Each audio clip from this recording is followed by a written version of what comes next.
Assalamualaikum warahmatullahi wabarakatuh. Pada pertemuan kali ini kita akan membahas tentang mengidentifikasi unsur pembangun cerpen. Sebelum kita memulai pelajaran, marilah kita berdoa terlebih dahulu. Berdoa dimulai.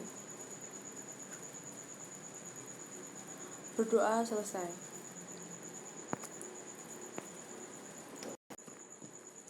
Untuk selanjutnya, agar kalian lebih mengenal saya, ini ada sekilas tentang saya. Perkenalkan, nama saya Delia Rosadiana. Kalian bisa memanggil saya Bu Rosa. Saya berasal dari Lumajang dan saya mahasiswi Universitas Muhammadiyah Jember.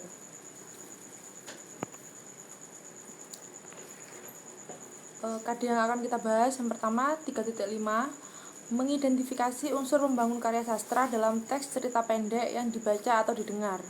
Yang kedua 4.5, menyimpulkan unsur-unsur pembangun karya sastra dengan bukti yang mendukung dari cerita pendek yang dibaca atau didengar. Yang akan kita bahas kali ini, yang pertama ada pengertian cerpen, yang kedua ada ciri-ciri cerpen, yang ketiga ada unsur pembangun cerpen. Yang pertama, pengertian cerpen. Cerpen adalah cerita pendek yang berbentuk prosa dan mengisahkan tentang kehidupan tokoh yang penuh pertikaian, peristiwa, serta pengalaman. Cerpen juga merupakan karya imajinatif dengan mengungkapkan satu permasalahan yang ditulis secara singkat dan padat. Selanjutnya, yakni ada ciri-ciri cerpen. Di sini ciri-ciri cerpen ada 5. Yang pertama, bentuk tulisan cerpen adalah singkat, padat, dan lebih pendek daripada novel. Yang kedua, bersifat fiktif atau hayalan. Jadi ini bersifat tidak nyata. Yang ketiga, berkisah tentang pengalaman sehari-hari. Yang keempat, menggunakan alur tunggal. Yang kelima, penokohannya sangat sederhana dan singkat. Dan selanjutnya ada unsur pembangun cerpen. Di sini unsur pembangun cerpen ada 2. Yang pertama unsur intrinsik, yang kedua unsur ekstrinsik. Unsur intrinsik adalah unsur yang berasal dari dalam cerpen. Unsur ekstrinsik adalah unsur yang membangun cerpen dari luar. Di sini kita akan membahas tentang unsur intrinsik. Unsur intrinsik cerpen, yang pertama ada tema, yakni adalah hal pokok yang menjadi ide dalam sebuah cerita. Yang kedua adalah tokoh,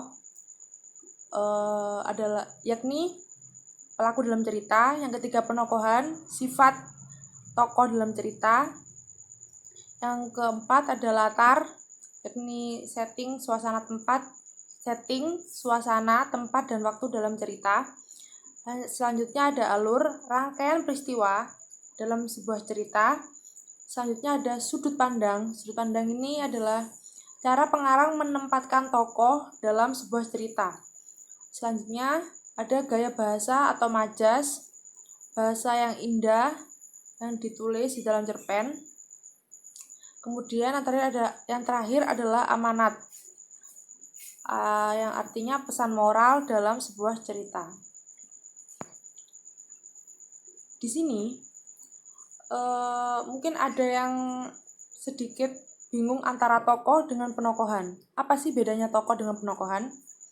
Tokoh adalah pelaku dalam sebuah cerita. Penokohan sifat pelaku dalam sebuah cerita. Jadi penokohan ini menjelaskan tentang sifat pelaku dalam sebuah cerita.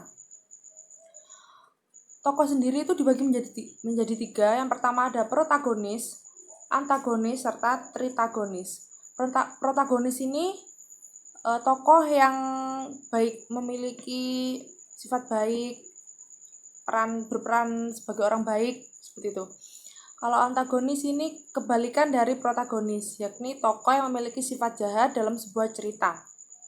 Dan tritagonis merupakan tokoh pembantu atau penengah antara tokoh protagonis dan tokoh antagonis.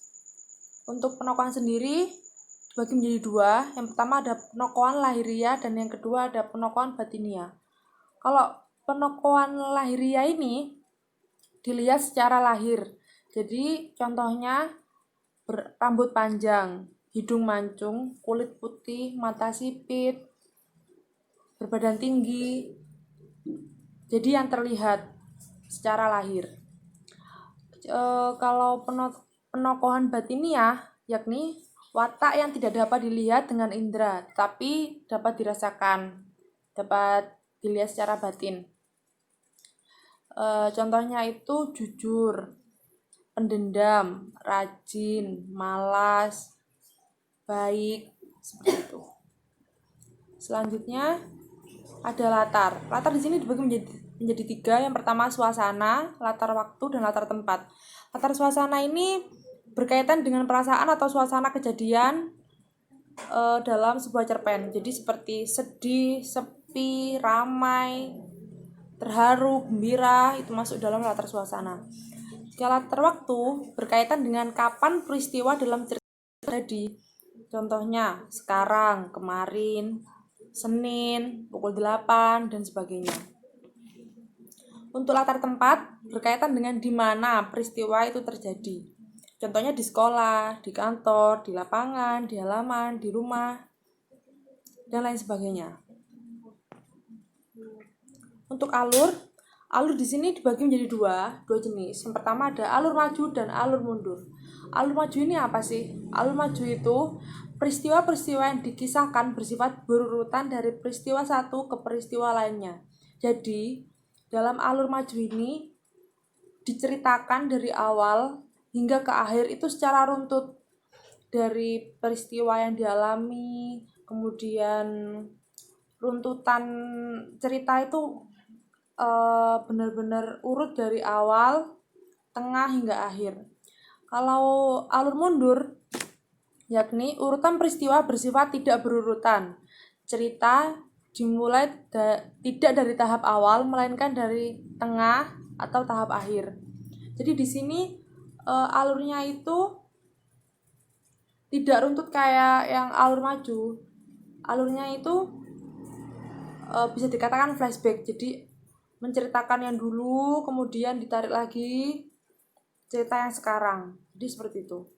Untuk